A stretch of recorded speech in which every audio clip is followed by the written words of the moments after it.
righty, let me get everybody up here on the stage. There we go. Good evening, everybody.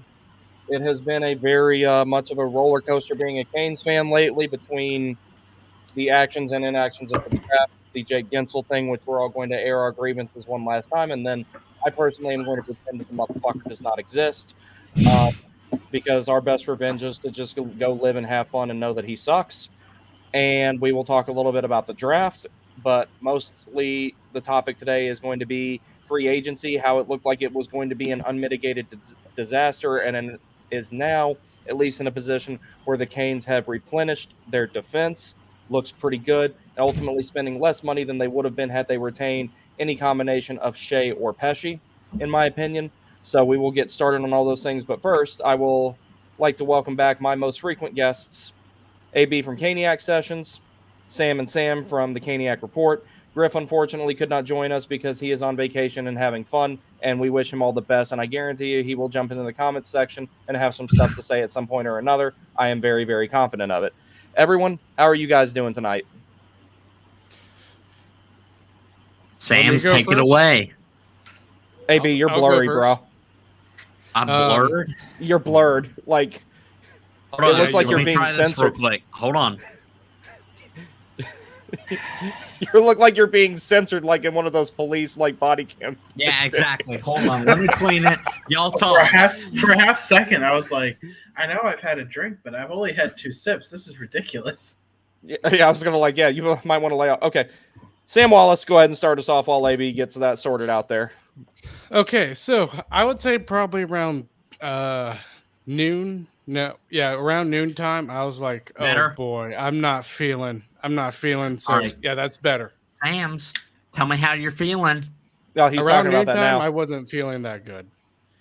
Straight up, be honest, was not feeling that good around noontime. Even though I was willing to hold my judgment until training camp, I was not feeling good around noontime.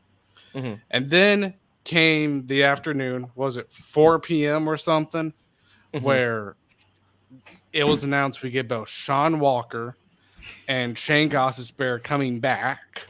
And I was like, okay, so now you're kind of able to kind of handle, I would say, probably the fallout after the whole Guentzel thing. Mm-hmm. And okay, you're able to bring 2 discounted defensemen back because, I mean, you even add them up, they don't even compare to Shea's numbers when he got to Nashville.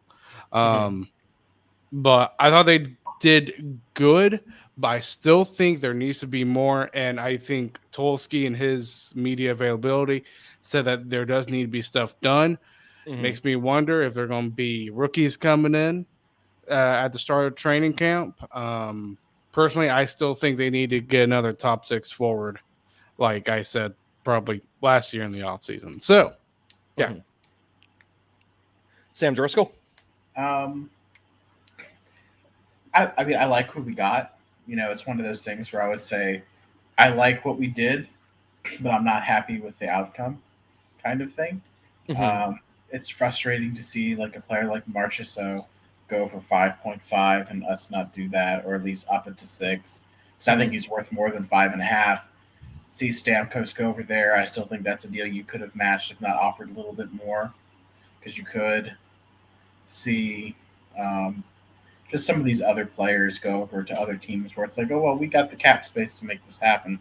Why didn't we do that? I mean, we could have been in a position, if you look at Nashville, they're the same cap space we do. They are now an instant contender. So say you let Shea go and they get Shea, but if you get Marchessault and Stamkos and you get Gostisbehere and Walker, I mean, you have to argue, right? We're still a contender at that point, aren't we? I mean, you have to think you are. You buy out KK, you've got that money, you give it to Jarvis, a bridge deal, and then once some more cap lightens up, then you can extend him to 8. Do what you want to do with Natchez at that point, because you've got Stamkos and Marchessault. Not saying, that they even wanted to come here, because that's part of it too. Obviously, Guentzel didn't want to be here, otherwise that deal would have worked out. Oh, don't worry, we're going to get to that. I am not absolving Tulsky and company of blame in that front, because they have a lot to blame there. And again, it's just a rookie GM who has 0 experience, an owner who's a little hands-on. They'll learn from it for sure, and that's fine. that happens, and this is the year to learn from those mistakes. Mm-hmm. And that's acceptable too. You're going to have bumps and bruises along the way when you've never been the boss man before. And even though it is a rule by committee, Tulski's still going to bear a lot of that burden and that responsibility. But I like who we got, but you need more, and I don't think you can argue that we're good enough. I mean, maybe they play some rookies, which is fine. I think that'd be exciting to see some of these guys play. Mm-hmm. But it depends on your argument, right? Are we taking it, is this year a year? Are they going to, if they make the argument to me, oh, we're still a contender, I'm going to laugh in their faces. If they make the argument to me of, oh, this is more like the 2019 roster, we're going to see what happens, give these guys a chance to grow, then I'm like, okay. Sam, that's what I think it is. And that's what I tend to think is the reality, especially from the Tulski presser. I personally will not be buying the pay-as-you-play for the playoffs because I don't think it's worth the money at that point. Because it's why I'm not going to go pay for something that's that's not going to turn into anything. But give me 1 second. I got to give a shout out to my boy here because he's been wanting to make streams lately and he hadn't been able to. Everyone say hi to Bread. This is one of the original supporters of the channel and he listens to all of our shows. He's a really big supporter of all of us. Should we call him the Bread Man? What's up, Bread Man? I mean, if he wants to be called that, I accidentally Bread Man. Yeah, well, I mean, there's him, there's Mangiapane, and there's Panera, and I prefer this guy. So he's the OG Bread Man. As far as I'm concerned, he is. Hey, okay, there's a Cast fan in here, but don't hate him. He's cool. They had a good day. They had a very good day. 100%. They had a damn good day. Holy fuck. I mean, their defense still isn't that good, but still. Other than Nashville, they probably had the best. Nashville had the best day. And, 100%. Yeah. But, I mean, they also kind of signed a retirement home in 2 years, so we'll see. Good place to retire. Yeah, well, I mean, Tennessee's somewhere that would be on my short list of places to retire at, especially if I had that kind of money.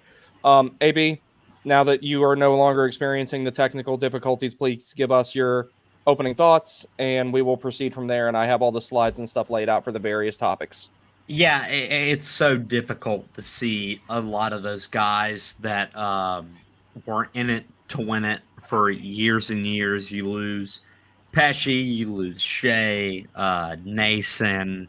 Trying to think. Shea, it's really hard because those guys are like top 20 free agents, and to see them go, it's hard. And I was really curious about what Tulski would do, and he's always an analytic guy. And we talked in the group chat. We talked about William Carrier, 6 years, $2 million.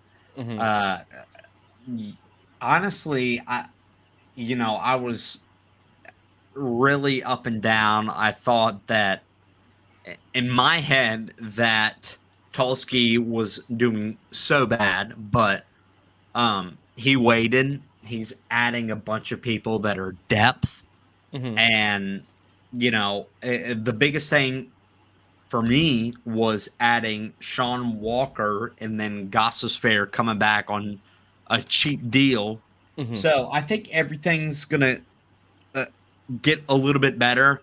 Again, B, you and I have talked about Moneyball, of how this season's going to go.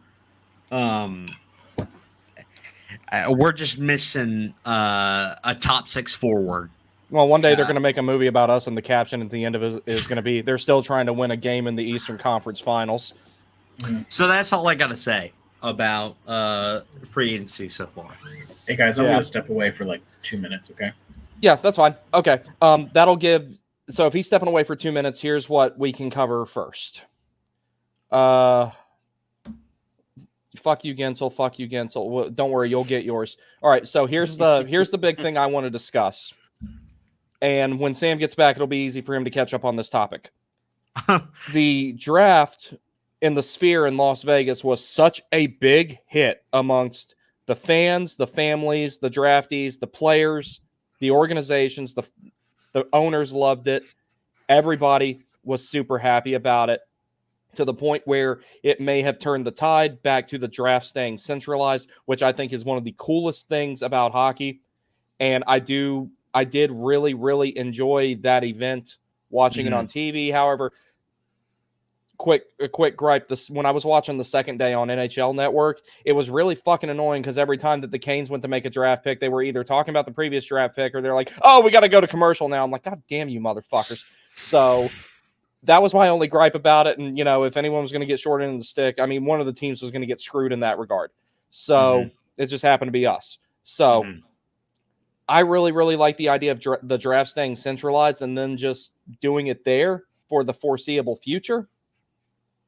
And I want to know what you guys think about that, because I would just like to see it there every year, because then the logistics of it, you can work it out in advance. You already know where you have to go. You already know where everybody's going to be. You know the price of the venue. You know all that type of stuff. There's no second guessing. You don't have to pick a venue. Just do it. I will say this is the Sphere is unlike any other place to host a ball game or draft or anything like that. The thing that bothered me about the draft is that Logan Thompson got traded and then had a signing a couple of hours later. And that's just a kick to the gut. But it's really cool, especially how technology has been going. Obviously, we would like to have it at one place, but it's just not how it works. So it was still a pretty cool draft, and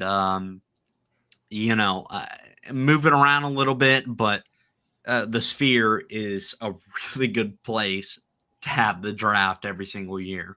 Yeah, I personally wouldn't have a ball game in there, because if somebody hits a home run and it lands on one of those, it'll shatter the whole fucking giant screen that basically there's going to be a dent. Yep. Sam, what do you think? Oh, I thought it was the coolest draft I've seen in a long time. I wouldn't mind them having it at the Sphere again. I do think part funny is when it comes to having the draft being centralized, I'm a huge proponent of that. I think it's awesome for networking, for people trying to get into the business. And I think you just have more relationships coming out of a centralized draft. I mean, I understand the opponent side of it too. Like, it reduces, the business costs go up because of having a centralized draft, but I think it's worth it. Maybe have some sort of version of a centralized draft where not everybody has to be at the table. Maybe it's just the owner and the GM or something. But I thought it was so much fun watching it, and we'll see how future drafts go. But if they do want to have it centralized in the future, I love it. I really do. No, I absolutely agree. I thought that was just a really, really cool thing that they did with that. And like I said, I think it was so effective that they'll do this in perpetuity. And if you already know the venue and you're not going to a different place every year to have it, you can plan for it. And it's basically, you just repeat that same process over and over again, so long as the facility and the league agree to host it there. Yep. So the other Sam is not back yet, so I guess we'll go ahead and move on to the other topic here. All right, so this is about all the time that we're going to spend on this particular thing here with Guentzel and everything like that. Everyone air your grievances. What I will say before this stuff comes up, I made sure to clip everything that Corey Lavalette said about what happened with the negotiations. Here's what I'm going to say about it in advance before we cover the slides, and then you guys take the floor. There is a little bit of blame to be put on the organization here, and none of us are apologists for the Hurricanes front office, especially not the guy who's missing right now. This is one of those times where I don't lay a ton of blame on them. Could they have been a little more assertive and got it done sooner? Absolutely. But there's also a reason why we don't have any really, really bad contracts except for KK, and in the grand scheme of bad contracts, that one's not that bad. It's not Darnell Nurse. So there's worse situations to be in, and the front office being a little bit more conservative in situations like this has put us in that position, at least, where once everything sorts out with the cap, for example, at the beginning of the season, we're going to have $16 million of space if the season started now. And that's after you send the guys that don't make the team down to the minors because they're all on the books right now. If you look on Cap Friendly, while it's still there. So, and Puckpedia is definitely stepping up their game. But we will recap this particular situation involving Guentzel here. So the way that I understood that this happened, it was a midweek ask, which midweek to me, that means either Tuesday or Wednesday, that Guentzel wanted 8x8. And this was after they already shopped his rights for a pick the first time and everything like that. They came back and said, we want 8x8. The Hurricanes said they would do it. Guentzel was told, I need to think about it. And then 3 days later, he still hasn't given them an answer. The contract is not done prior to the draft, as Elliot Friedman had reported. And then after that, next thing you know, Tampa is selling the farm, clearing a bunch of cap space, moving Sergachev out, moving, who was the other one, Tanner Jeannot out to make enough room to sign Guentzel. So, additionally, the trade that was supposed to happen on the draft floor of Martin Necas potentially getting traded did not happen. He was attempted to trade him to Columbus for a 4th-round pick. Martin Necas was granted permission to speak to the the Columbus Blue Jackets in regards to a contract by the Carolina Hurricanes. He did not get one. He didn't like what he saw. The trade was rejected.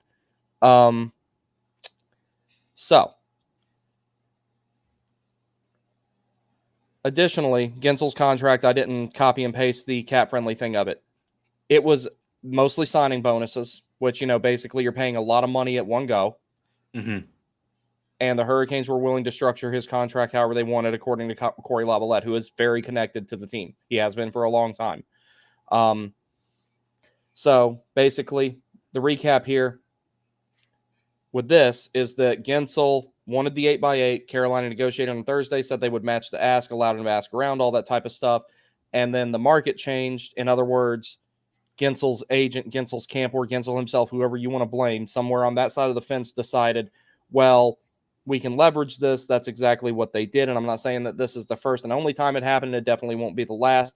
What pisses me off about it in regards to Carolina is, had he just been transparent from the point on before that, when they were shopping his rights around for a pick and just said, I'm not going to play here, that's time that we could have got the Necas situation resolved, the Jarvis situation resolved, and we could know exactly how much cap space we have going into the rest of free agency, so we know who we can sign and get what we need.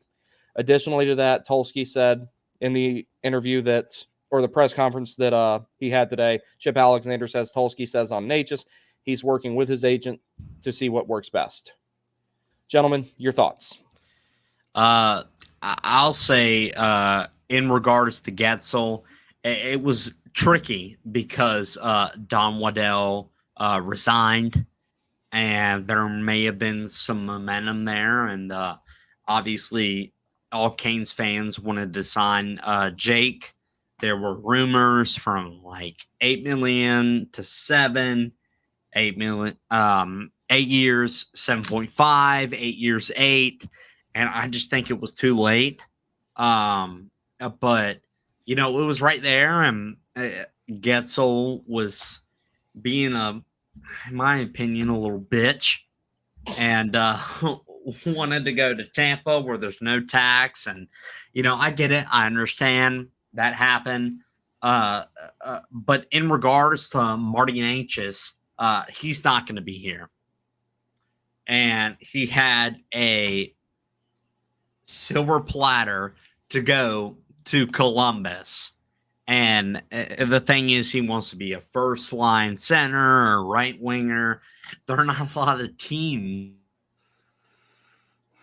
that can say, oh, he's going to be a first liner, except for San Jose or something. So, in all honesty, it's been tricky because Necas, if we had that trade, we would have gotten back the fourth pick in the first round. So, and it's hard, especially with Guentzel. When he comes back, I'm going to boo the hell out of him. And with Necas, prima donna, doesn't know what he wants. His dad knows more than he does. So it's a tricky situation. Yeah. Sam? So I kind of see the situation as faults on both sides, to be honest. I think there are faults on the Guentzel side, mainly for the reason that Carolina upped the price to his asking price, and he still said no. I'm sorry, but I just think that's a classless move, in my opinion. And you're pissing off fans. Right? Think about this from a fan perspective, too. I said this in our episode that we recorded last night that was put out today, that, I mean, this whole Guentzel thing, it put us Hurricane fans on an emotional roller coaster where it started out, okay, not going to get him. All well. And then there's momentum a couple weeks heading into the draft. Apparently, he might be signing. And then basically at the last minute during the draft, he gets shipped off to Tampa. So I don't like Guentzel because of what he put us Hurricane fans through. And I don't like, so that's the reason on Guentzel's side. The other side is I think the Hurricanes have some blame too in the fact that they waited too long because Dundon played hardball. In fact, I put it in our group chat, but Elliot Friedman was talking, I believe, toward the evening on NHL Network, and he said that this could be a learning experience for Dundon in the fact that if you really like someone and you take the negotiations to the wire, you have to really be sure that that player likes you back as much as you like that player. And it seems like it didn't happen. No, that makes perfect sense. The only thing is with me is that the moment that it became apparent that he wasn't going to sign the first time before they apparently went back to the table, everything beyond that was bad faith on the part of Guentzel's camp. Guentzel's camp only had to worry about one person. That was Jake Guentzel. The Hurricanes had to worry about Natchez, Jarvis, Shea, Pesci, etc. So it's like, okay, my dog's back there making his little foxhole. Yeah, his bed back there, he's dug a little foxhole into it. Like, he don't dig at anything else. It's just that's. I see him right now. Yeah, he's trying to burrow.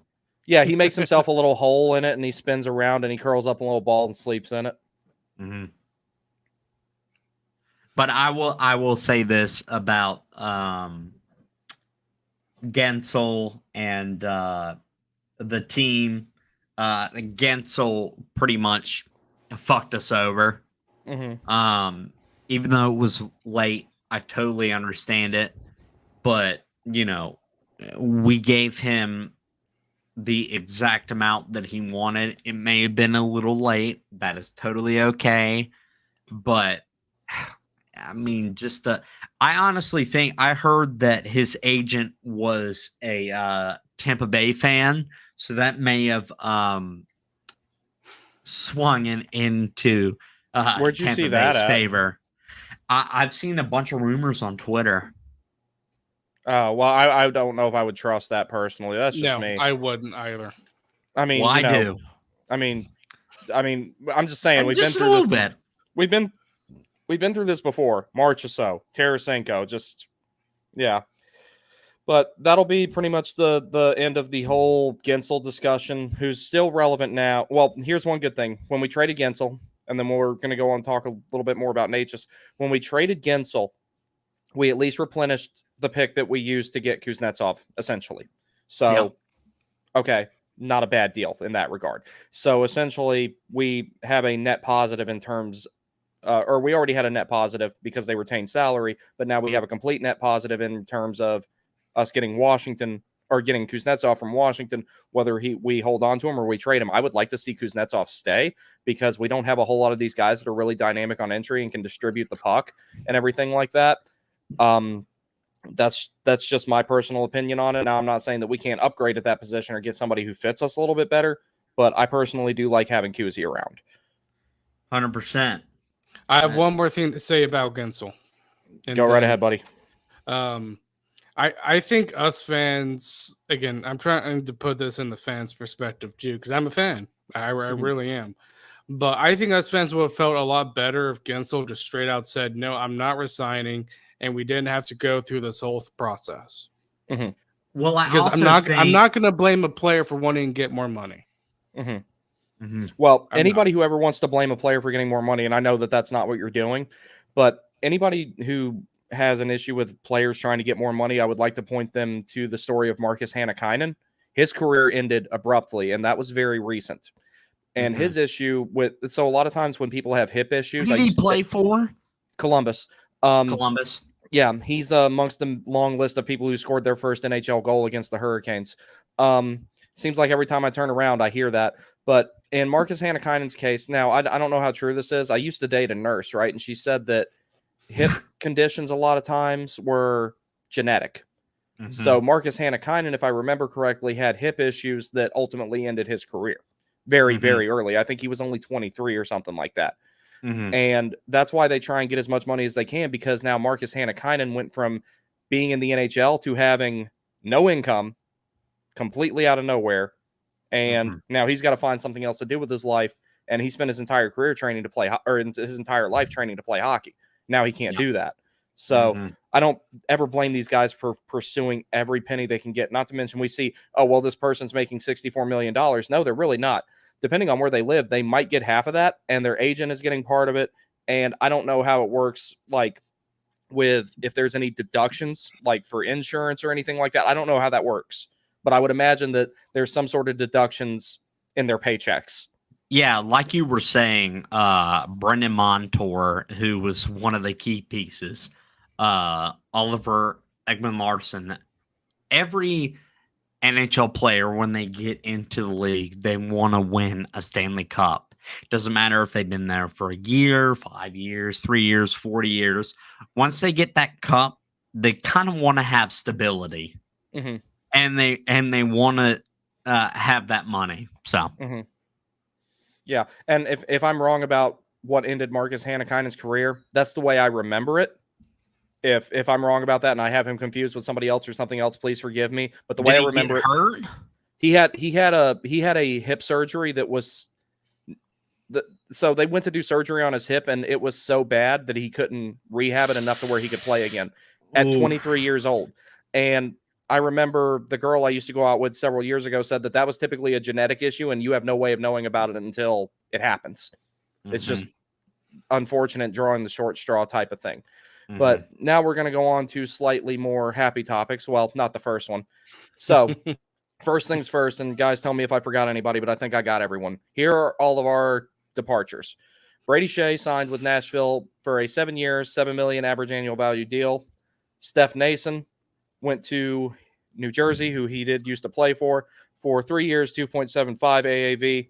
That one I'm a little upset about because I feel like we could have got that done, but we did get a comparable player to replace him for less money. Brett Pesce went to New Jersey on a 6 by 5.5 AAV. I'm kind of mad about this one too because he said he wanted to stay, and I think that the Hurricanes offered him a fair deal. I really do, and there's been plenty of times where I felt like the Canes didn't offer good deals. I think that one was fair. Teuvo Teravainen goes back to Chicago, 3 years, $5.4 million AAV, which was basically the same contract he had with the Canes with a little less term. So, wait, am I wrong, Sam? Was it different? Oh, no, you're correct. It's just, okay. I saw you shaking your head. Guentzel. It's just Guentzel, which we talked about. Oh, well, Sam, you clearly have some thoughts on this. I want to hear what you think. I thought I had the numbers wrong. My bad. No. You have the numbers correct. It was just I was shaking my head because I was like, man, I really think we wouldn't be talking about getting another top six forward if we had just signed Teravainen to that amount. And I think we could have. I think that's no reasonable amount for 3 years. I would have for done him. it. Yeah, I thought Steph Nason's contract was reasonable. I expected him to go for much more out on the market. Well, once we sign Carrier, and I'm sure we'll get to that later. Hey, what the hell is that thing? That is a dog. Yeah, that's Penny. he probably had to go walker. No, he's still in his room. Is he okay? I don't know. He's not committing to the live stream, but the dog is. Yeah, if Penny's here, that's all that matters. I mean, her virtual best friend Frank is back there. Penny power. But yeah, continue, Sam. I'm sorry. It's just the dog just jumped on the screen out of nowhere, and I thought it was funny. I know it is funny, but I mean, that could have been that top 6 problem that could have been solved by signing Terravine, and that's just my point. Great term, great deal. I don't see why. Yeah. I mean, the only thing I can think of as to why they didn't want to sign Teravainen is we've already identified his replacement, and he's basically an identical player. Like, Felix Ungersorm is literally like a carbon copy of Teuvo Teravainen. It's almost uncanny how similar their games are. Like, I thought they were related or something. How much Felix Ungersorm plays like Teuvo Teravainen. He has all the same stuff, or he does all the same stuff. The quick little button hooks, the saucer passes, the vision, the gaining entry, taking a look around, heads up plays, everything like that. The quick little setting himself up for the quick little give and goes with his teammates off the rush and everything like that. Felix Ungersorm does all that stuff, using, working in tight along the boards and everything like that to give him a little bit more space on the power play, makes his own ice and everything, kind of like Teravainen does. But at the same time, though, it's like we have no idea that Felix Ungersorm is definitively ready. Yeah. AB, you're up, buddy.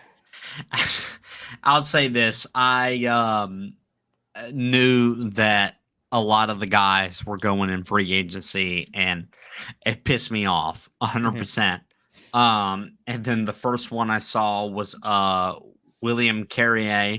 Looked at his stuff, and he's a nascent replacement. But what really made me mad is that the Devils signed him for 3 years, 2.7, and that's what maybe the most mad. We have Sean Walker, who's probably going to be our third pair.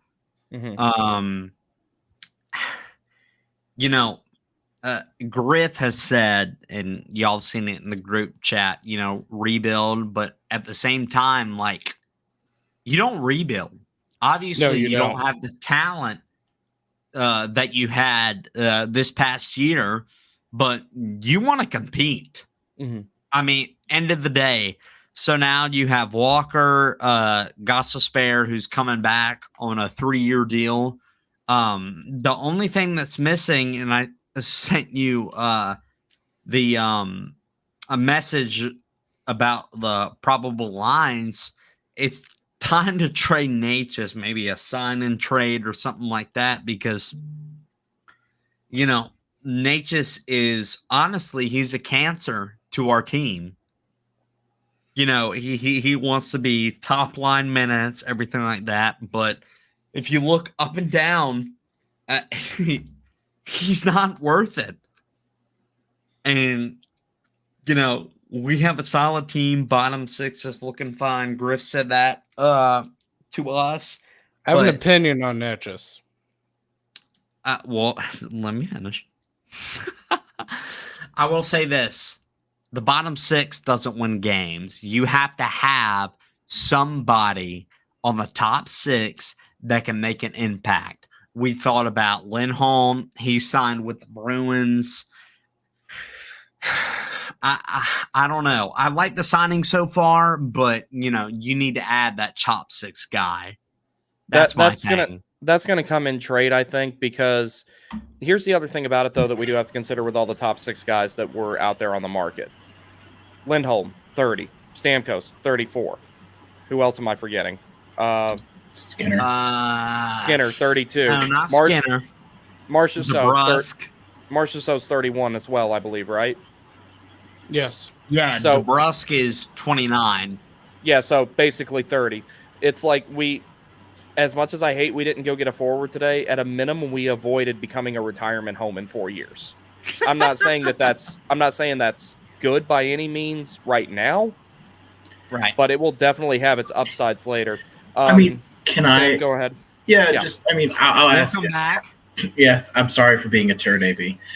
No, you're okay, bud. No, I was just worrying about you that something bad happened to you off screen. No. Penny was looking at the camera ominously. She was also pacing. She doesn't like it when I stand off and kind of pace around the room. I was on the phone with a friend of mine. Okay. So I how do you think LA felt about being a retirement home after they won in 2012? Because they got some old guys on that roster. How do you feel like Florida's going to feel when Bobrovsky's like his age at the end of that contract? You know, sometimes you're going to sign bad contracts. If right? you're talking about 2012 in a retirement home, they won the cup 2 years later. Well, 2012, they won a couple. You know, Jonathan Quick was there. He was old. They were able to unload that contract. Drew Doughty's old. Ante Kopitar's old. They had Justin Williams. He was older. He left. I mean, it's okay to sign bad contracts. And a prime example, the best example, right, the most memorable one, Sergei Bobrovsky. You asked anyone from before Game 7 when they won, is that a good contract? You know what every single person's going to say? No. It's a horrible contract, awful contract. You know what they're going to say today? Great contract, because they got a contract. Beautiful. So sometimes it's okay to sign these older players to these awful deals, and they're awful. I mean, they're just flat out awful. The contract that Drew Doughty has right now, flat out horrific, but they don't care because they won the Stanley Cup. Yeah. Sometimes that's going to happen, Letang. and that's okay. Yeah, Chris Letang. That's a good example too. Those guys are horrible contracts, but you know what? They're the backbone of those teams, and they've won Stanley Cups.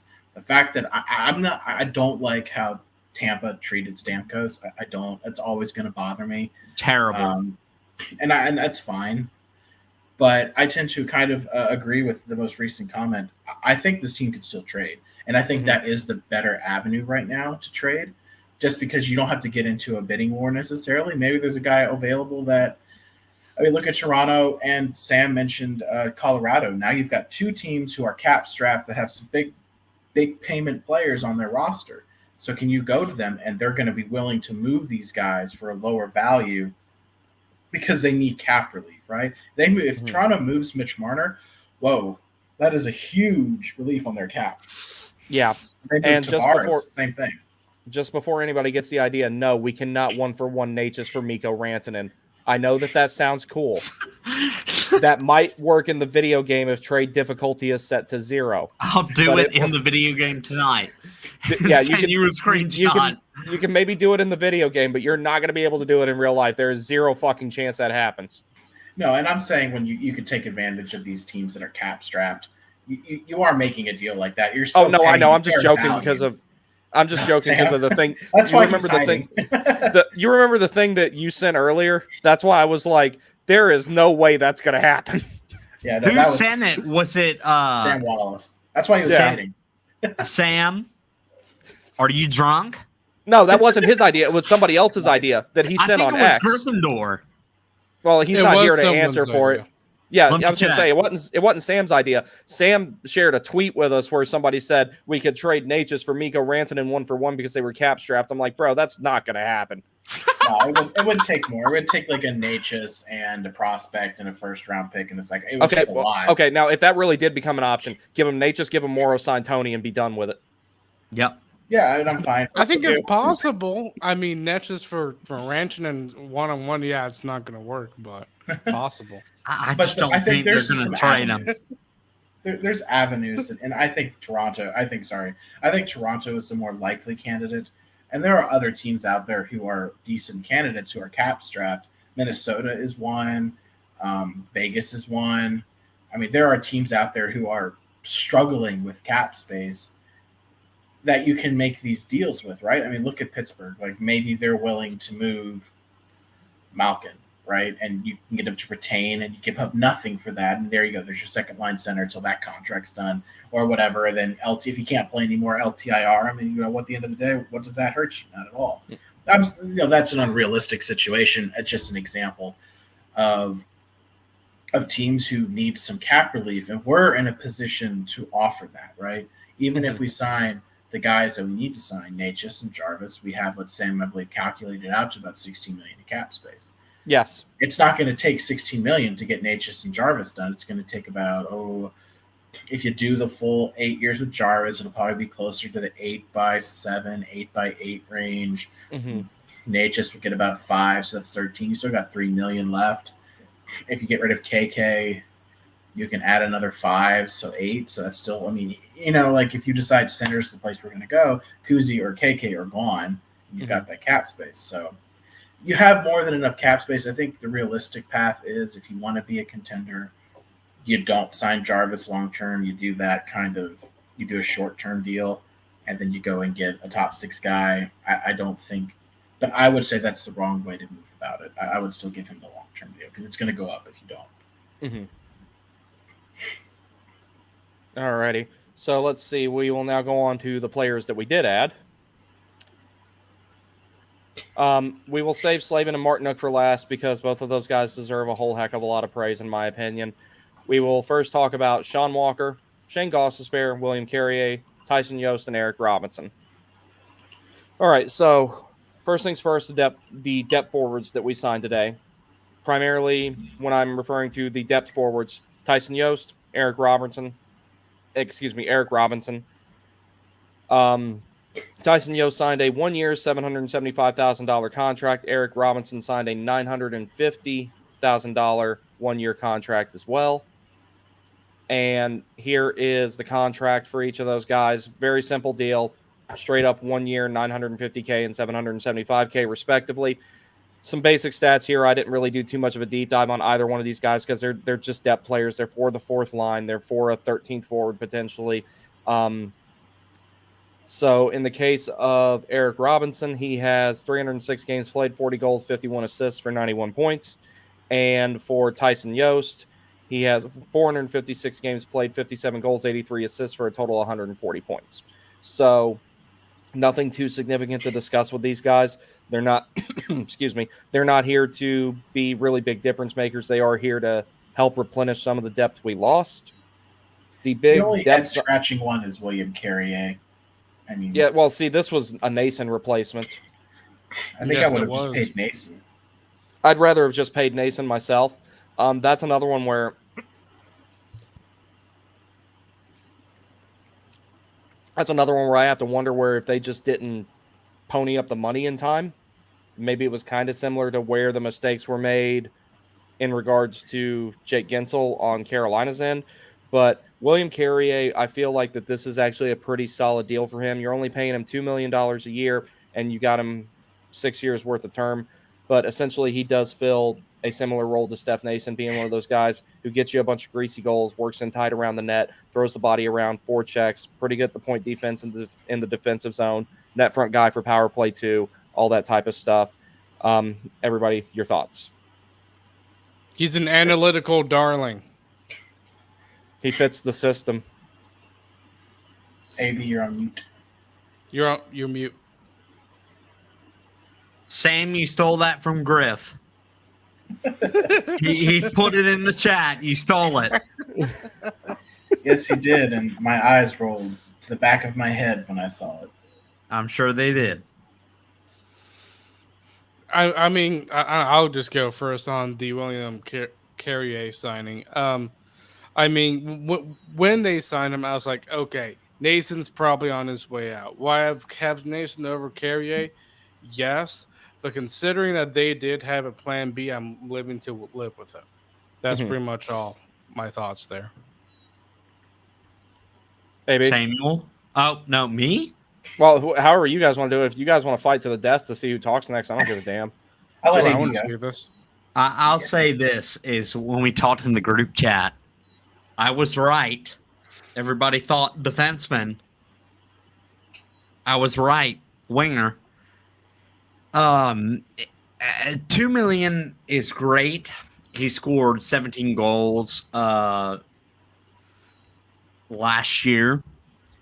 He's a good player, but why would you give him 6 years for $2 million? That doesn't make sense to me.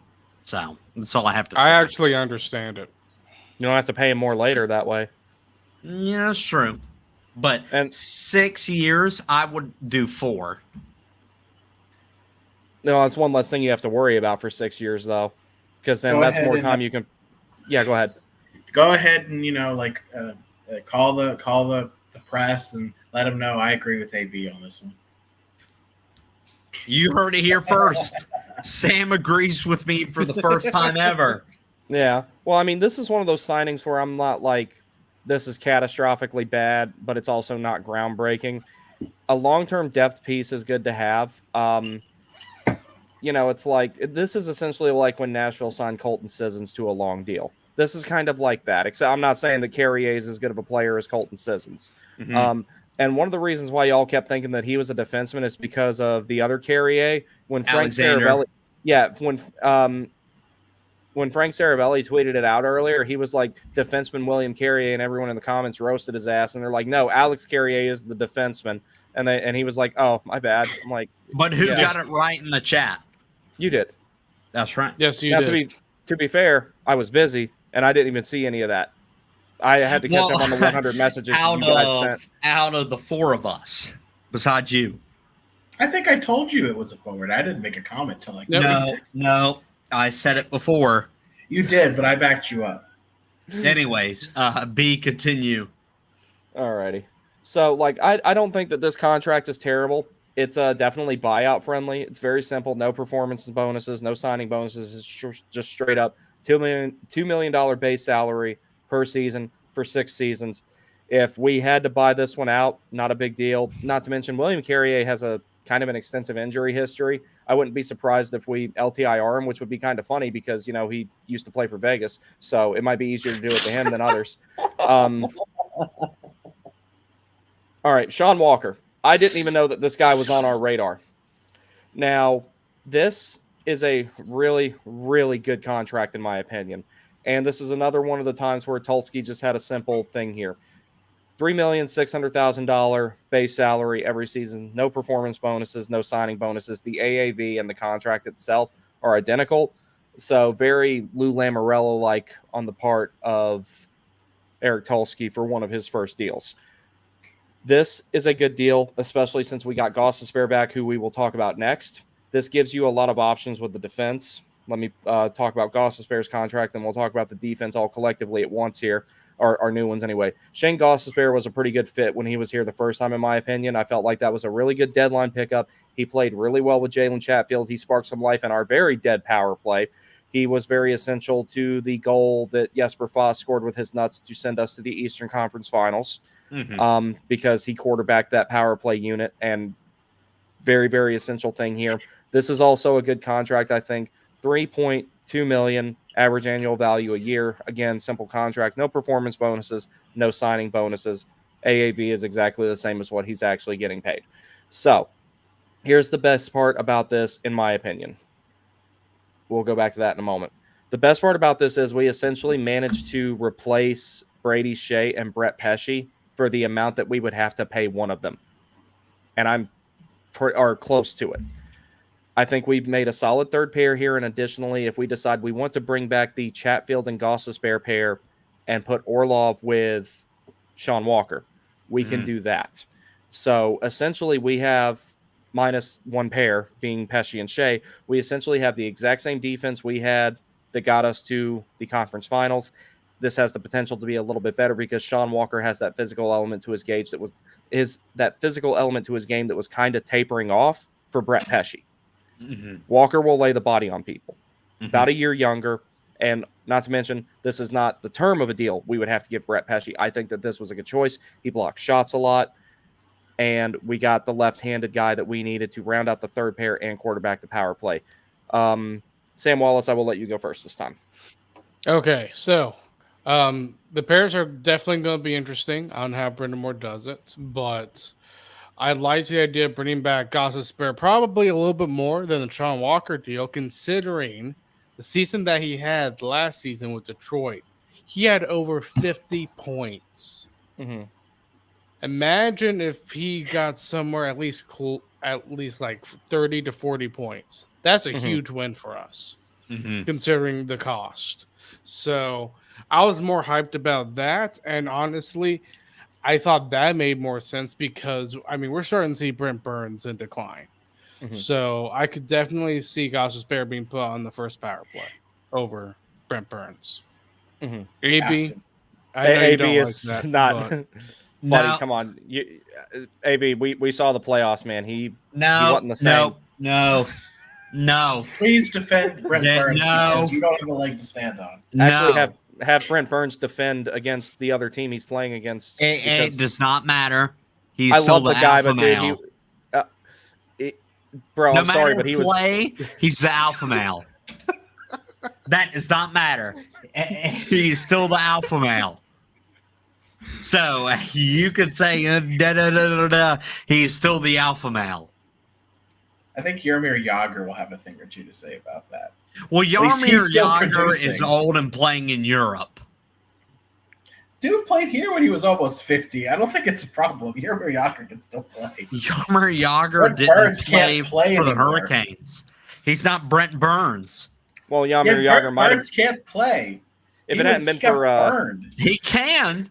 He got If it was- burned in every game in the playoffs. Brent Burns has zebras and all of these antelopes, deer, and everything like that. And you know what he does? He mounts them and he kills them because he's the alpha male. Zebras. What? That's highly illegal. If you have a permit, it isn't. So do not I think talk Burns. about the I think alpha Burns male. just ran. I think Burns just kind of ran out of fuel in the playoffs, and there were times Yeah. where he kind of was. He Like, was what are you reserving doing? his. He was preserving his fuel. For what? We For didn't what? get any further. Not for the playoffs. He's reserving it for the off season to kill the animals and be the second best guy in training camp, physical wise. I'm not going to argue this. He's the alpha male, hook, line, and sinker. All I'm right, not well- arguing that he's the alpha male. I'm just arguing about his performance. That's Alpha No, all. males get old. you are. Eventually, they get old. All right. So, speaking of alpha males of our species, let's talk about this guy right here, Jordan Martinook. Another simple contract. Some people say that this is a little bit of an overpayment. I disagree. Martinook doesn't give you the numbers, but you know what he does do? He picks defenses apart with forechecking. He's very physical. He is a leader on the team, and he is one of the biggest reasons that we've had the success we've had since Dundon bought the team. And his contributions are not measurable, like I said, through offense. He does it in other ways. That being said, for example, second round versus the Devils, not this past season, but the one before, we saw how much he can score when he really does start picking a defense apart. He can start scoring in bunches. Guy can be an absolute weapon when he wants to, and if you absolutely have to, you can move him up the lineup. I am very, very happy Jordan Martinook has stayed because it looked for a second like he wasn't going to be here. And I could not be happier about this one because I was like, if we lose Martinook today will officially be a bad day. So, gentlemen, whoever wants to go first, please tell me your thoughts on this one. If you look at the player just stats wise, it's overpayment, but the reality is he brings a lot to the team. I don't love the contract, but I love the fact we kept the player, so I'd also have made the deal. I can't picture him in another jersey, which is just a reality. He is just part of this franchise. You know, say what you will. Everyone knows I loathe first line Martinook. I get mad every time I see it because that's just not where he needs to be. Oh, bro, I love Jordan Martinook, but first line Martinook is no. I hate that. Now first power play unit Martinook, I love that, but first line Martinook 5-on-5, no, fuck that. And I never want to see him on the power play. Gretzky on the power play. Yeah, I mean, Gretzky. yeah, I know that. That's what he wouldn't be shit without Mark Messier, right, or whatever it was you said that time. Well, I stand by it. Yeah, a little bit. Alrighty, so everyone's I'm sorry, you guys or Sam, go ahead. I like the signing. Funny thing, I mean, you actually look at his stats. The past 2 seasons, he's gotten over 30 points. Mhm. So, I think that's actually a good contract, in my opinion. I don't think it's an overpayment considering the points. He's a culture guy, and he has I think he probably out of everybody has the biggest work ethic on the team. So, And he'll be good for all the young kids coming up too. We saw the influences that he had on Svetch, that he had on Warren Fogle when he was still playing here. That was someone I was hoping we'd bring back today. I was really hoping Warren Fogle was going to come back. I hate that. I'm glad he got paid in LA. I really am, but I was hoping that he would come back. But if I have a choice between Warren Fogle and keeping Jordan Martinook, I'm keeping Jordan Martinook, and I'm glad we got to do that today because I was really worried we weren't going to keep him. That's one of the things that's like I feel like that we as fans, those of us who have followed the team for a very, very long time, we understand the importance of someone like Jordan Martinook in a way a lot of like outside fan bases might go like, why would you pay that guy that? He's a plug. He sucks, all this other shit. I saw someone today say that Warren Fogle sucks. And I'm like, you didn't see Warren Fogle when he played for us, not to mention how good he was in the playoffs, particularly against the Caps. He fucking destroyed them. So, like, I don't see how anybody can say Fogle's trash. I don't understand that. But we retained who I think is probably our most important depth player with Jordan Martinook. And then here's the big one. This guy right here took a discount if I've ever seen one. Jacob Slavin was projected to potential, and this was my personal projection and the projection of some of the professionals as well, but my personal one, I thought that Jacob Slavin was going to make an $8 million average annual value. Then it came out that he was going to make 6.5, and then he said, I'll do you one better. He actually came in below 6.5 at $6,461,250 average annual value. No performance bonuses, no signing bonuses. The base salary is all the same. And it's starting to seem like Eric Tulsky does have a propensity for very simple contracts. And I want to see how that bodes in the future because a lot of guys like them front-loaded. They like their signing bonuses, all that type of stuff. But so far, Tulsky seems to like the simple structure of contracts. Well, that we could told be good. Guentzel we were going to do whatever the heck he wanted. I mean, literally, they were like, whatever the heck you want. So it's not that we're opposed to them. It's for the right player. We're willing to do. Right. I mean, I do like the simple structure of contracts, though. Like, that's just me. They're easier to buy out. Yeah. Well, I mean, I ain't worried about Jacob Slavin getting bought out. Oh, I mean, I know what you mean, though. But, yeah. But yeah, it's nice to see the simple contract structures. I think that's good and everything like that. My dog wants me to fill his little pony up. Frankie. Yeah, which I'll do that in a little bit. We'll take a break here in a little bit. But my personal thoughts on this, and then I want to hear from everyone else. Jacob Slavin took probably one of the best discounts in the history of the National Hockey League. He did this team a huge favor going forward for the remainder of his career. And like this is one of the best value contracts in the history of the league, if you ask me, in terms of a shutdown defenseman. Your thoughts? Agreed.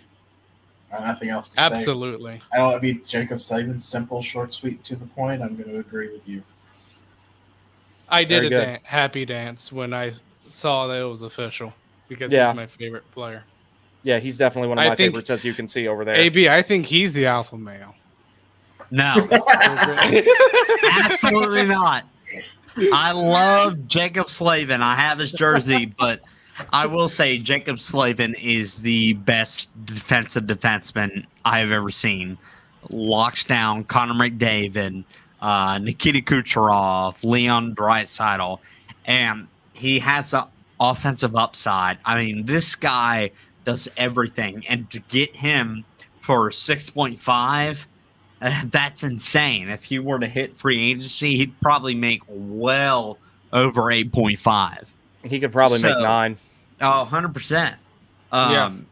So it's great to have that that guy, and he loves Raleigh. He loves being a part of the Canes, and just he hustles every single game, and he doesn't get as much respect as he should because we're in Carolina and we're a small franchise or not big enough, whatever it is.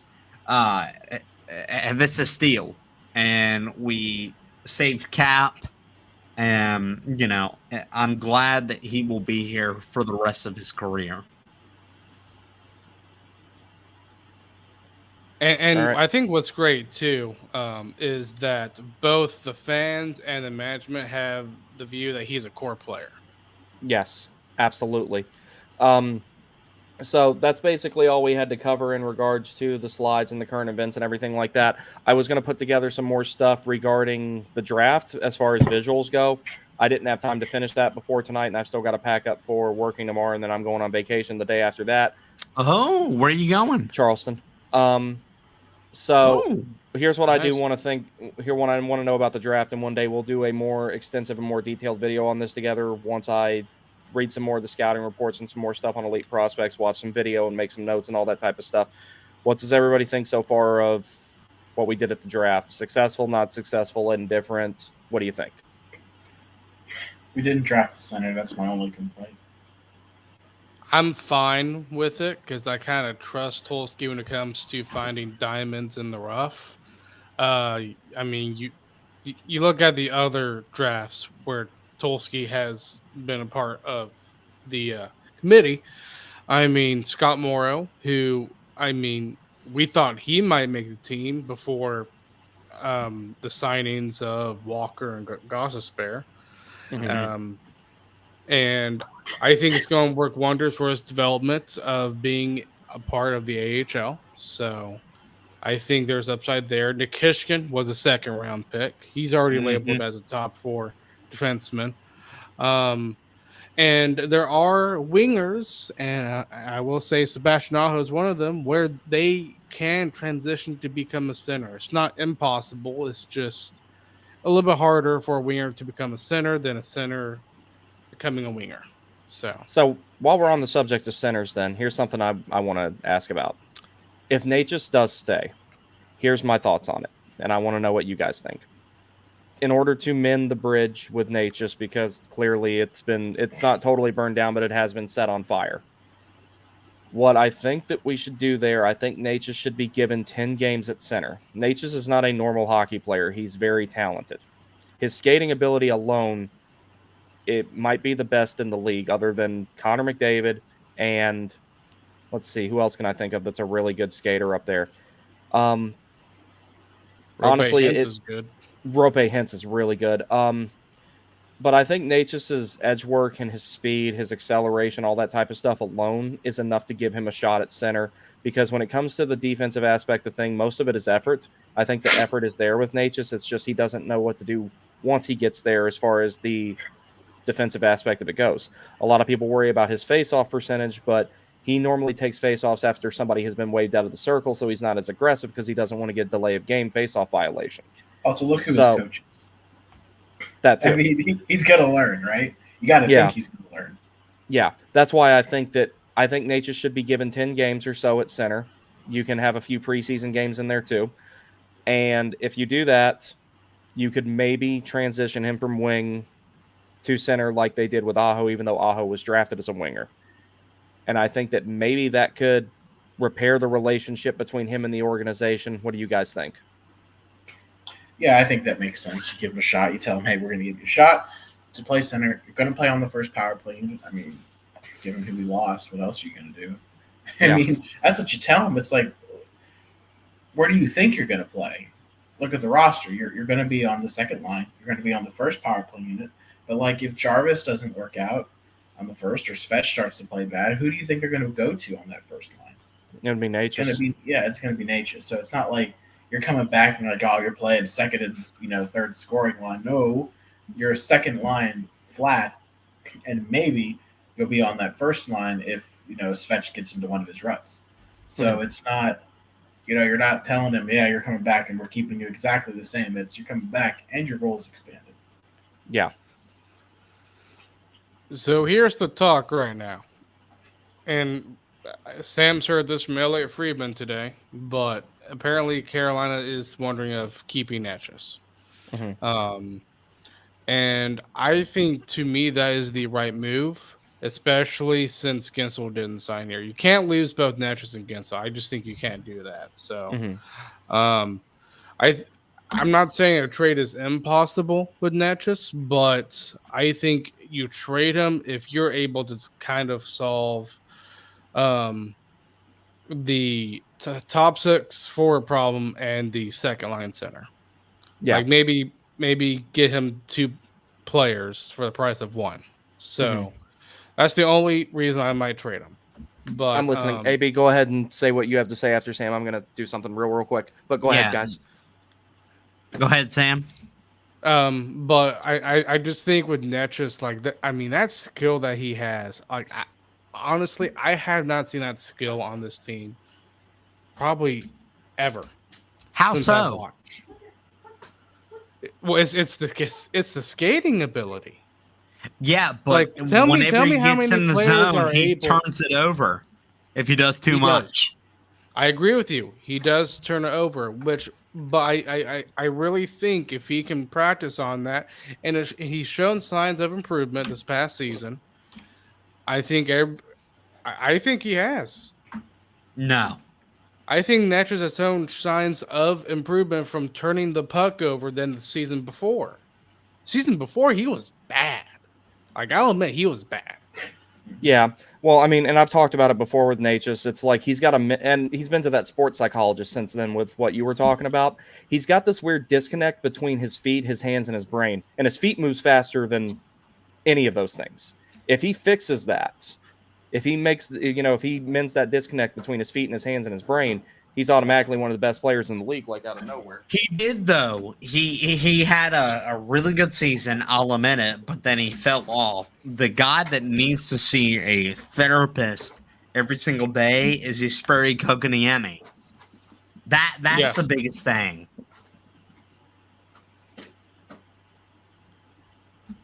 But that's pretty much all I have. I'm kind of pulling up stats on him right now, though. Mm-hmm. Yeah, I mean, it's just at this point, it's like, given what departures we've had, at this point, it can literally not hurt us to try Natchez at center. I just don't think. But he was drafted to play that way. He wants to have open ice. Give him a shot there. If he doesn't do well, you'll know pretty early on if it's going to get better or not. You want my honest opinion, and you can clip this. You ready? Go for it. Brett Pesce, Brady Shea, Jake Guentzel, Stefan Nason. You can suck my fucking dick. I don't know what You're some of those feeble players to did. play for us. You're too feeble to play with us. Did you Hook, line, see and what? sinker. Did you see what Brett Pesce said after he left? What he It said? couldn't have been it was. It couldn't have been it a was pretty- classier guy. It was pretty heartfelt. It really was. No, it was really good. was. Yeah. No, it was really heartfelt on his part. On his part. And Fart? y'all know what? Yeah, my bad. But it's like, it's like I'm a really big Brett Pesce fan, but I mean the writing was on the wall for him like when Chatfield started emerging. And that's Right. not because Brett Pesce sucks, Yep. because he doesn't. I know that I argue with people on that all the time, but I was saying last season we should have went ahead and traded Brett Pesce and got something for him. Well, that was the whole 100%. reason we brought Tony back, was because everything was in place to trade Pesce. He was supposed to go to Nashville. It was all over the place, and then it fell through at the last minute. So Frank, he's playing with his toy. I will say this, that I knew Brett Pesce was going to go. Oh, I I did understand too. that. We were trying to trade him, didn't work out. Brady Shea, I didn't expect him to sign with Nashville, who has Steven Stamkos, Jonathan Marchessault, Nason. That really makes me so mad for that New Jersey deal for 2.7, and we signed Martinook. And I understand Martinook, great guy, he needs to be on this team, but for $3 million, and we let Nason go for 3 years, 2.75, that doesn't make sense to me.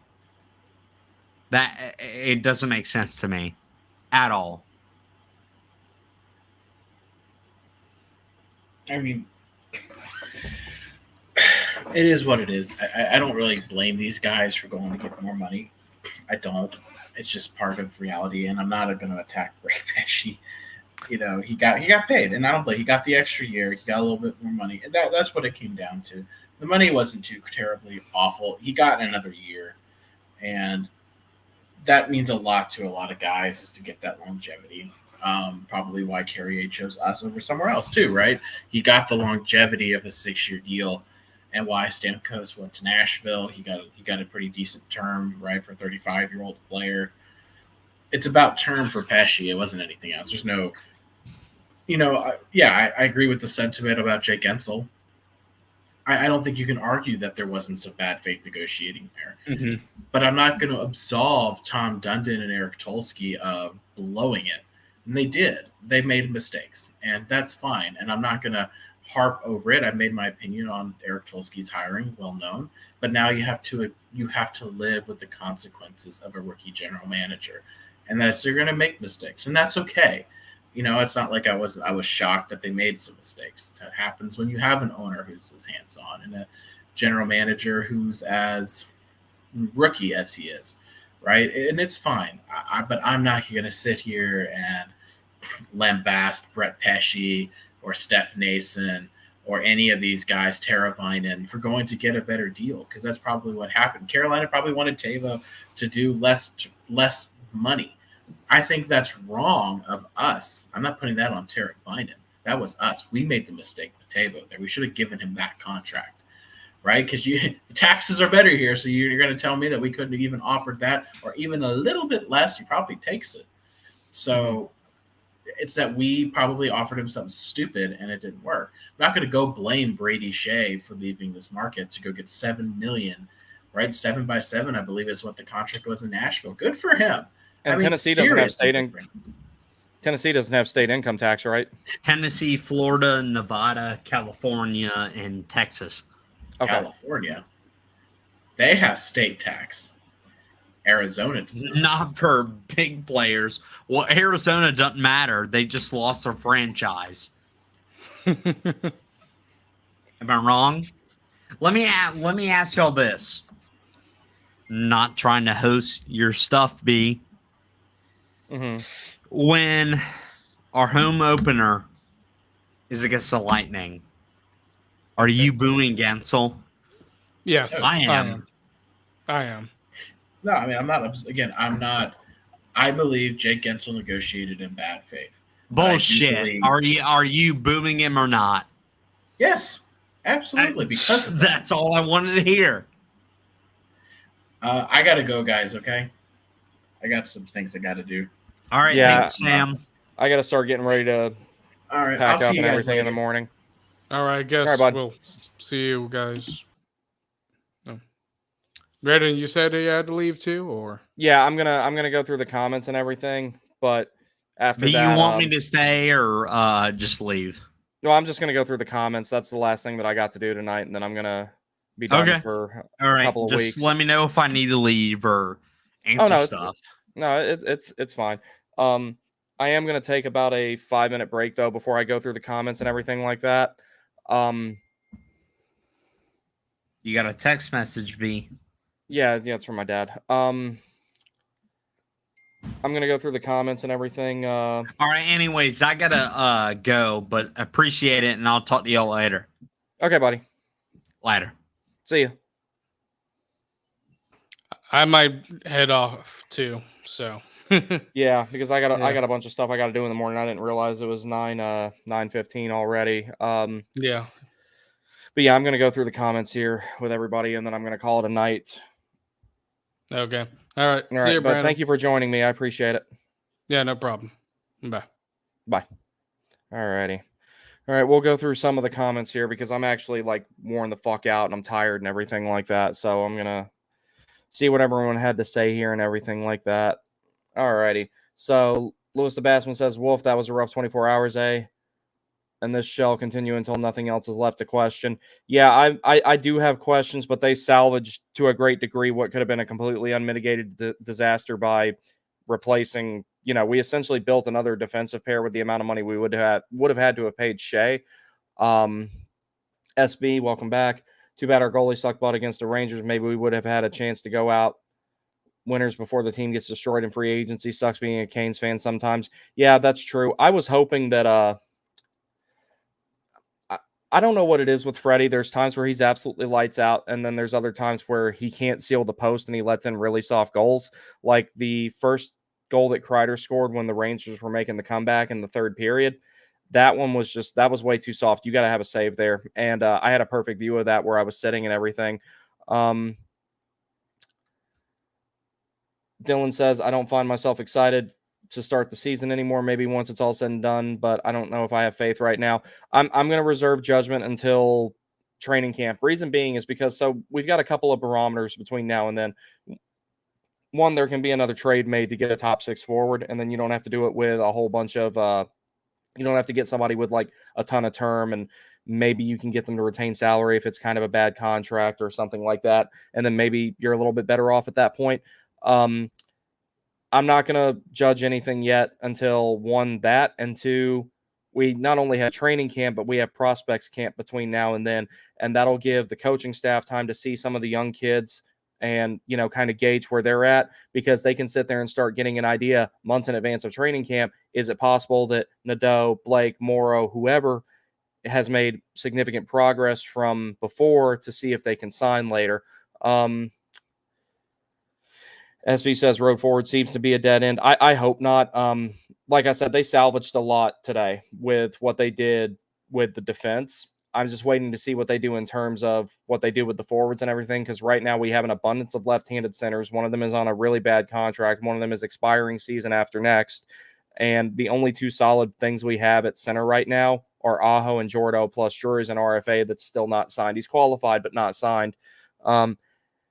SB says, tired of the Canes not getting it done. The Guentzel deal was there for the taking, and cheap Canes let it get away. Yeah, we talked about it a whole lot earlier, so I won't go too much more into that. BTS, what's up, buddy? I got a new profile pic. I like it. It's like nice and simple. I like the raised text on it. I think that's really cool. Strogy D, what's up, buddy? Hey, guys, this free agency looks pretty good so far. Goss, Bear, Walker, a pretty decent replacements for Shea and Pesci for half the price. Absolutely. Still need for a AAA forward, though. Nate just needs to stay. I want Nate just to stay, because like I was kind of on the fence of like, okay, trade him if you can get something good for him, and you know, if you manage to sign Guentzel. But now it's like you've got one of the best skaters in the league who does have a lot of offensive upside, has a really good shot, makes really good plays, makes things happen with possession, gets up ice quickly with the puck and everything like that. He does have some work to do on some things still, but I really want to see him try it out at center, at least for a few games. Shea and Pesci can go kick rocks. We have Sean Walker. I really like Sean Walker. Catherine Bartlett, welcome. Avs and Canes fan here. Walker is going to be great add to the Carolina D. Just needs the support and the freedom to activate offensively. And, you know, with the way that the forwards work here, how they like to back check and play the 200-foot game and have the man-on-man defense and everything like that, especially, you know, the way that they have them backtrack through the neutral zone to take away passing lanes and do the shot suppression in the defensive zone and all that type of stuff. Sean Walker is going to be pretty solid here, I think. I really do. Coconut Kyle, welcome back. Disappointed with the last few days, but I don't think the organization was cheap. Just didn't go out of the way. Yeah, I'm okay with the Guentzel thing being done with and everything like that. There's definitely you know, other ways that the team can improve. And like I said, I'm okay with us not signing someone who's already 30, even though I think his skill set's going to age really well, because he's not a super physical player. I think he'll be playing well into that contract. I think that, you know, even when he's 34, 35, he's still going to be contributing to, you know, Tampa the same way that he did the short amount of time he was with us and with Pittsburgh and everything like that. Because Jake Guentzel is a very high IQ player. There's a lot of things that he doesn't have to use effort for, that he doesn't have to increase his shelf life with, and he can still make good plays even when he's older and he's losing a step. He'll still have his shot. He'll still have his vision. So there's a multitude of things that Guentzel can do there. Brad, good to see you, pal. Matt Wilson, good to see you, buddy. All righty. BG, what's up, fam? Good to see you. Stammer shocked me. Yeah, that whole situation was I don't think anybody said or anybody thought Steven Stamkos would ever leave Tampa, because I remember when they were talking about him potentially going to free agency, I remember saying like, yeah, there's no way in hell that's going to happen. And sure as shit, that's what happened. Like, no one saw that coming, but he went from a state with no income tax to another state with no income tax. Grayson Brame, welcome back. Tavo, yeah, Tavo's another one. Oh, yeah, in reference to the commercials at the draft. Yeah, that got really annoying. BTS says, I'm very confident Shea will never have another season close to anything like he did here. If he does, it will only be probably for the next 2 or 3, and then after that, it's going to fall off a little bit. I think they did the right thing with replacing who they replaced on the blue line. SB says, F Tampa, hate that dirty organization. I've hated them since like we played them in the playoffs, and I'm like, oh wow, I can see why so many people don't like this team. I know a lot of people who hated the Lightning before, but then it was after playing them in the playoffs. I'm like, wow, these guys suck. I understand why nobody likes them. Eric Heinke, welcome back, buddy. Hello to everyone. I'm just coming into the stream. Carolina Hurricanes Russian factory. Yeah, every time we draft, it's more and more Russians. Eventually, that's all we're going to be, a bunch of Russians slaving in Aho and Chatfield. That's going to be it.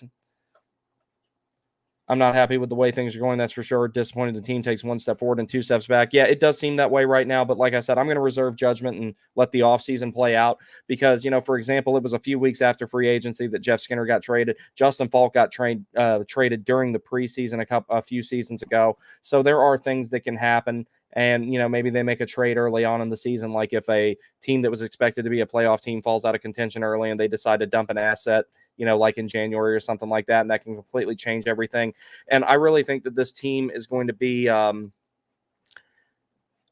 think this team is going to be a lot like the 2019 team. It's going to be a team that can make the playoffs and potentially go relatively far, but maybe not get to the end. But at the same time, that's not something you entirely rule out, especially not with the prospect pool that we have. Now, I hate to reference Jake Guentzel again, but if you go back and you look at the first season that he was with the Penguins, they called him up, I want to say it was 30 games into the season, and they never sent him back down, and he was a difference maker in his first season with them. We could potentially have someone like that with Jackson Blake or Bradley Nadeau that we call up halfway through the season, and they give the team that extra little push to get them to where they're not just a playoff team, but they're maybe getting past the second round.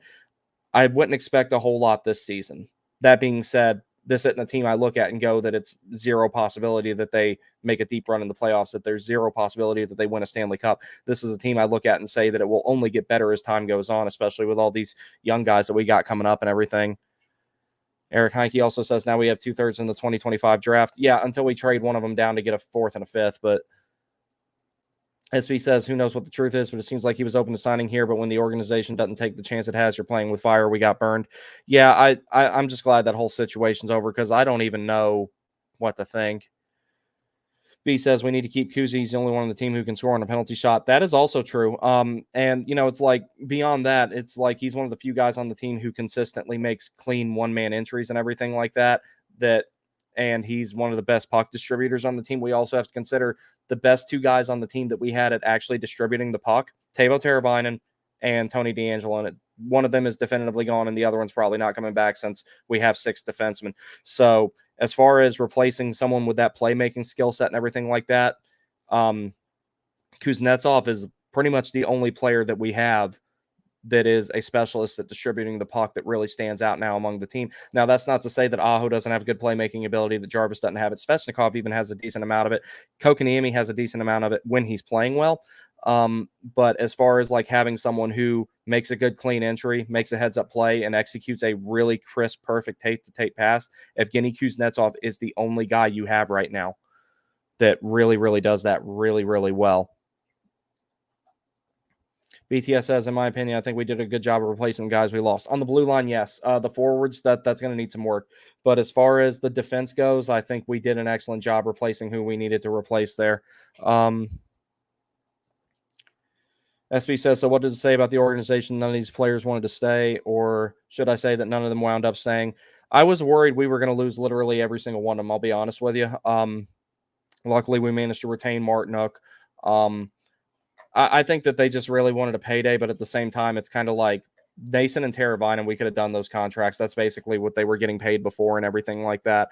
And a lot of this will blow over once they get Jarvis signed. And, you know, I think he's going to take another step next year, and he's going to really become an elite player in this league. Svechnikov, I expect him to be significantly better next season as well, because he wasn't training during the offseason. All he was doing was rehabbing where he tore his ACL. So this time he's actually training not just to rehab an injury, he's training to play hockey, and I think he's going to come back and find another gear that we haven't seen out of him yet. I think that we could see a 30-goal, 70-point season out of Andrei Svechnikov, which would be great as long as he maintains that physical element at the same time, because we don't have enough physicality on this team for the manner in which we play. Svechnikov definitely brings that to the table. BG says Guentzel was like a college recruit, commits to the second team first to Canes in case the first choice Tampa doesn't offer. We were his safe option all along. I wouldn't be surprised if that's what happened. I mean, we'll probably never know all the details, or by the time we know, nobody will care anymore. It'll be irrelevant. It'll be so long. SB says, why did they all go when we were so close last year. If we had a goaltender who wasn't in bad angle, goalie Steve, we may have gone all the way. I don't know, man. I'm like I said, I'm waiting to see how the offseason shakes out, because right now I'm happy that they did what they did with the blue line, the forwards. There's got to be at least a couple of moves made to get it back to where it was, or at least get it back close. Dylan Bollinger says, does Nadeau start next year? And I guess Morrow waits another year. So Morrow will probably be spending a year in the minors, and I'm okay with that, because if you're, let's say Nadeau does make the team, you can shelter a forward. You can reduce their minutes. You can not have them out there 5-on-5 so much in serious situations. You can put them on the power play, which is a relatively low risk situation for new players. Defenseman, on the other hand, it's a little bit riskier to put them in the lineup, because it's a more consequential position in terms of what happens when the puck gets turned over, and, positioning yourself correctly and all that type of stuff. Not to mention, Morrow is a power play quarterback, and walking the blue line and distributing the puck and doing it properly, doing it correctly, and doing it efficiently is one of the most difficult skill sets in hockey. That's why these guys that, you see and you look at them and you think they don't bring much to the table, they actually do. Evan Bouchard, Tyson Berry, Sean Dursey, Tony DeAngelo, the list goes on.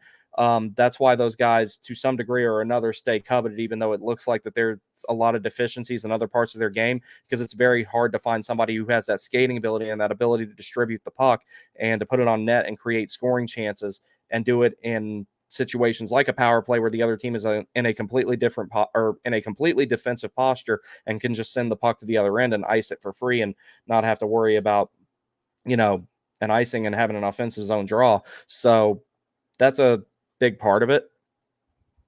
Ron Davidson, welcome back. He says trading is a much more efficient way to get better. Free agency is the most costly. Canes know that and still have moves to come. Eric Heineke says Nashville is going to be a force this year. Don't be surprised if they go far in the playoffs. They went out and they got everybody. The only thing is, I think that their window to make this team win something is going to be kind of short. I think they're only going to have 3-4 seasons at max, and then the wheels are going to start to fall off. But then again, they might have a plan for that too. Barry Trotz is a smart guy. He was a good coach. He's been, groomed for a long time to be a GM. And I think that, his succession to David Poyle is going to be really, really good for that organization. So I think that Barry Trotz is going to be someone who is going to be a force in this league in terms of having a front office at his disposal and everything. Trade is the way to go. Or BG says trade is the way to go. Some teams signing these terrible contracts today will be the same trying to unload. Yeah, I think that's what I was just talking about with Nashville. Like 3-4 seasons from now, I could see them having to do that. BG also says I'm targeting Philly, Konechny. That would be cool. Travis Konechny would be an excellent fit here. He's a lot like Jarvis in terms of the skill set of how he likes to forecheck, hit guys, separate them from the puck, plays a really, really gritty game, wins board battles, goes to the front of the net, really good at tipping pucks in. There's a lot of stuff Travis Konechny does well, solid defensively, all that. That's someone I definitely wouldn't mind being with the Canes. If we could bring him here and Nate just be part of it, I wouldn't send Nate just 1-for-1 for Travis Konechny. I would want Philly to send us something else back, but I would love to have Travis Konechny here. I think he's an excellent player. Ron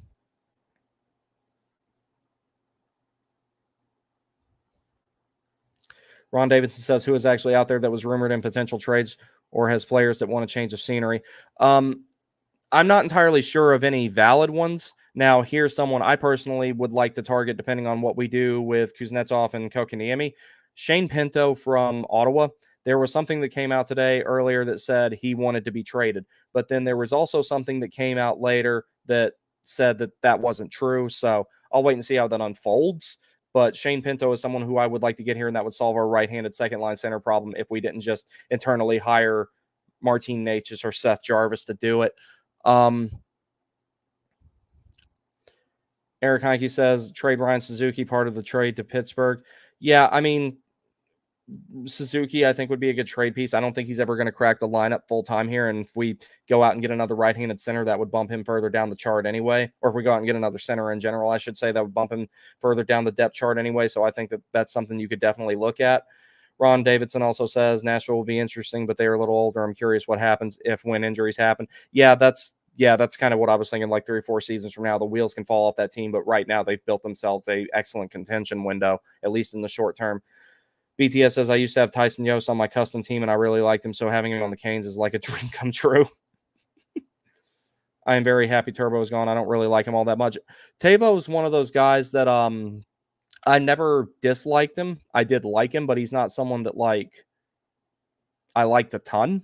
It's like if someone gave me a Teravainen sweater, I would probably hold a raffle or something to get rid of it. It's just one I wouldn't really keep around, and that's nothing against the player.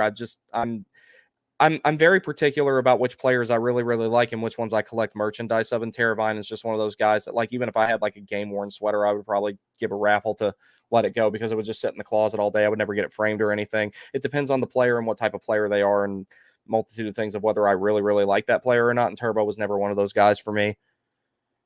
Ron also says we picked up more net points from Ghost and Walker compared to Shea and Pesce. Absolutely. One of the reasons for that is Brett Pesce provides Brett Pesce's an excellent shutdown defenseman, but he provides you zero offense. That's why I unfollowed Jay Fresh and stopped looking at his stupid ass little stat cards, because it had Brett Pesce in 5-on-5 offense. He had him in the 80th percentile. And I'm like, he's not even in 80th percentile on his own damn team, much less the entire league. So I was just like, yeah, I'm done with these.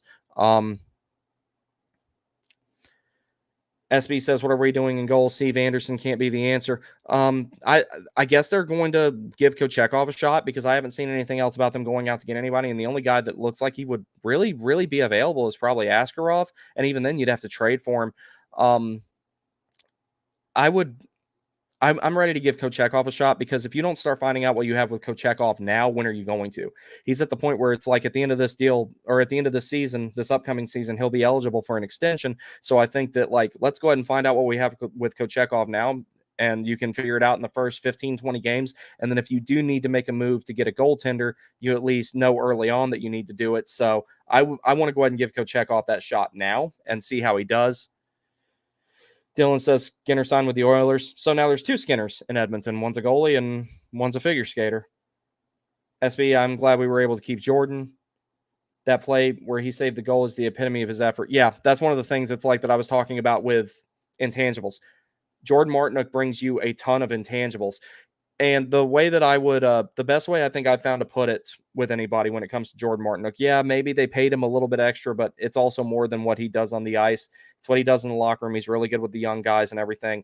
Been an alternate captain for several years now, and he definitely is one of those guys that goes out there and he'll drop the gloves. He'll protect, the guys on our team who do put up the offense and everything like that, and play that really physical grinder role.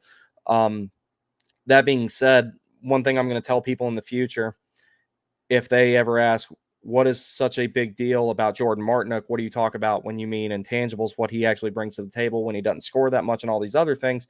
Essentially, the best way I can put it, Jordan Martinook is one of those players you don't miss him until he's gone.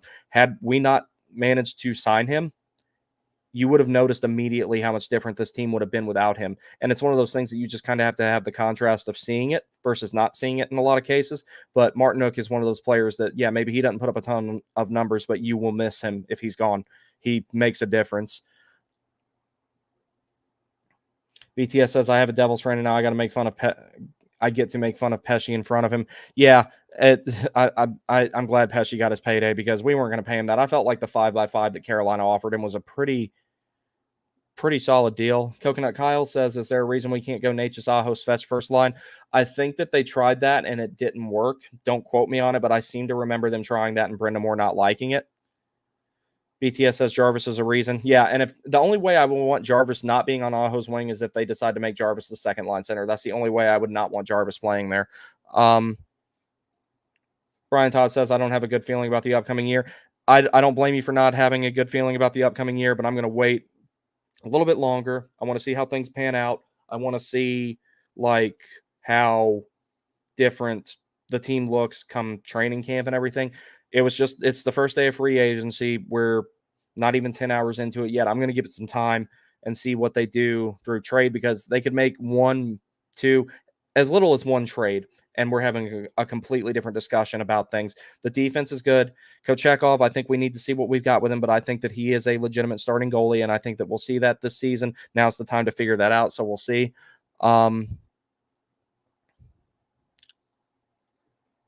What's up with this talk about the Canes failing because of goaltending? I want to see Kochekov be the starter. That's the only solution that I really have for you right now, is Kochekov being the starter. So unless they go out and get somebody else, but Freddie was pretty bad. I don't want to say he was bad in the playoffs. Freddie needed to make a few more timely saves, and at a minimum, we go to 7 with the Rangers, and we didn't get them from him. Are they entirely on him? No. But there's a couple of them that he let in where he just had to seal the post, and we're having a different discussion. The shorthanded goal that Trouba had, that's one that you need to save from your goalie. The one that Kreider tucked in that really kick-started the comeback for the Rangers in Game 6, that's one you got to have a save from your goalie. So that's about the only thing.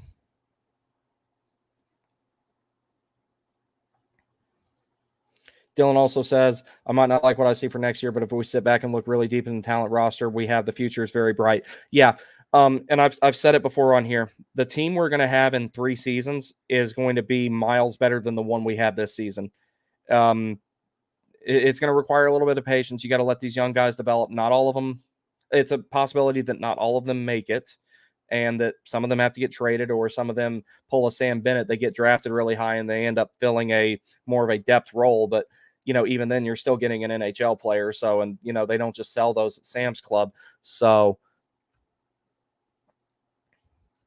another thing with connecting is if he can score under a torch system, he can score under Brendan Morris. That is true. I absolutely agree. Fly Henry Fly says, do you think it was a front office failure or it just didn't fall our way? In regards to Guentzel, it was a little bit of a front office failure in the regards that they tried to negotiate with him for too long, to the point where they were willing to trade his rights for a pick, and then Guentzel's camp came back. And then, the thing about it is when Guentzel's camp came back after that the first time, and I'm talking weeks ago when this was initially getting discussed, from that point on, when Carolina said, yes, we will match what you want, the 8x8, and then the agent or Guentzel's camp, or whatever you want to say, said, well, now the market has changed. We changed our mind. And then they managed to clear enough cap space for him to go to Tampa. At that point, in my opinion, it was a bad faith negotiation, and it wasted a ton of time and resources that could have been spent on Jarvis and getting the situation with Natchez resolved, all that type of stuff. It's hilarious how Canes fans are high on someone like Kuznetsov and happy to see Teravainen gone. Yeah, I'm not necessarily happy to see Teravainen gone. Luckily, we do have someone to replace him, even though he might, need a couple more seasons before he develops all the way and everything like that. I like Kuznetsov, but Teravainen is significantly better defensively. But Kuznetsov is also one of the few guys we have on the team that can, like I've said before, make clean entries and distribute the puck. And now Kuznetsov is the only really good distributor we have since Tony and Turbo are gone. So Fly Henry Fly says, out of Turbo, Natchez, Shea, Pesci, Guentzel, or Nason, at least one of those had to stay. Well, we might still keep Natchez. I'm hoping we still keep Natchez, and honestly, I feel like we did the one thing I'm going to give the organization a lot of credit for with this free agency. I'm not too happy about a lot of it, but I think they did an excellent job bolstering and replacing the defense that they had to, and this defense could it could potentially turn out even better than the one we had before. We just have to figure out how we're going to configure everybody. We already know Gostisbehere is a good fit. He was really good here the first time. He can play with Chatfield. If you decide you want to put Sean Walker with Dmitry Orlov, there's a multitude of options there. And in the event that like Burns gets hurt or someone like that gets hurt, or if anybody gets hurt, you can call up Scott Morrow, because he'll need some time in the minors, I think. And that's not a knock on him. It's just defensemen take longer to develop. And once he gets that, and if he needs to get called up, the later in the season he gets called up, the better, because he can start adjusting to the pace of the professional game versus the NCAA game, because the AHL is a lot closer to the NHL than NCAA Division I hockey is. So he'll get that chance to make that particular, instead of having to make that leap. A lot of people say, oh, but Cale Makar is the exception, not the rule, for example. Charlie McAvoy is the exception, not the rule, for example. So he'll be able to go to the American League for a little bit, get spun up on the professional game and everything like that, come up to the NHL, learn the systems and all that type of stuff, so we don't have to just throw him to the wolves. We did a good job with the defense. I'm really excited about the defense. That's why I think of this as more like the 2019 team. The forward group I'm kind of about. I feel like that there needs to be more to it, but the defense is really solid. The transition game will still be pretty good because of a lot of the guys that we do still have. The goaltending is a bit of a question mark, but I think the best thing they can do is just let Kochekov be the starter for now, because you'll find out pretty quick if he's not the guy.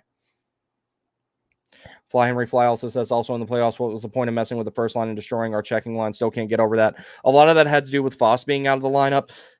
That being said, there were other solutions to that. Me being an outsider who doesn't know nearly as much about hockey as Rod Brindamore, I thought that there was another solution to that. For example, I mean, you could have put Lemieux in the lineup and put him with Martinook and Jordo, and then just had him fill that Fost role. Go do what you normally do, but just do it in the spot in the lineup that Jesper Fost is normally in. Or since they had KK on the wing anyway, they could have put him there and then left the rest of the lines alone. I don't agree with Brendan Moore taking Jarvis off the top line. Now, that being said, he said that he was during the Islanders series, he broke the Guentzel, Aho, and Jarvis lineup because of how much they were getting pushed around. I think he should have put that line back together against the Rangers because the Rangers weren't nearly as the Rangers were not nearly as physical of a team. I think that maybe they would have benefited from that.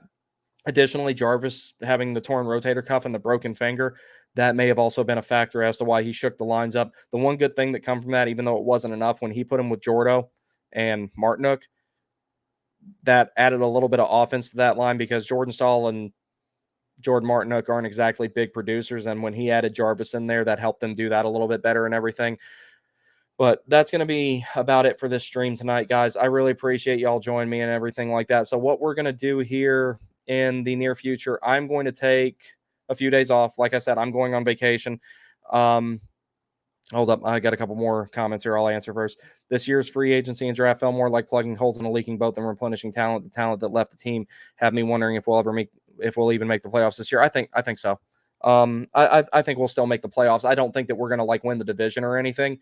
Like I said, this is like the 2019 team again, but it's like the Metropolitan Division is not the gigantic powerhouse that it was. That being said, Washington got a lot better. The Devils got a lot better.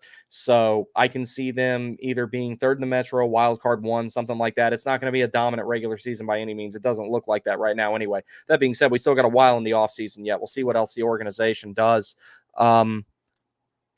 Fly Henry Fly says, do you know if Nikishin is staying in Russia or coming over here? He all signs right now point to him finishing out his contract with SKA St. Petersburg because they gave up a lot of assets to get him from Spartak Moscow. So they're going to let him finish that season there, and then he should be on the way over here according to the interview that they had with his agent and everything that was translated and everything like that.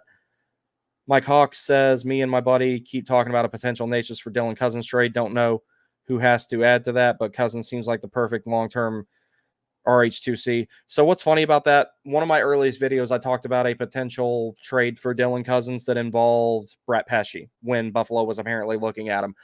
I didn't think we needed Dylan Cousins then because I'm like, well, we've got Jesperi Kotkaniemi, and at the time they were putting up similar numbers. But now revisiting the idea of bringing Dylan Cousins in here is a great idea. I think he'd be a really good fit because we do need that second right-handed center, or we do need that second line right-handed center.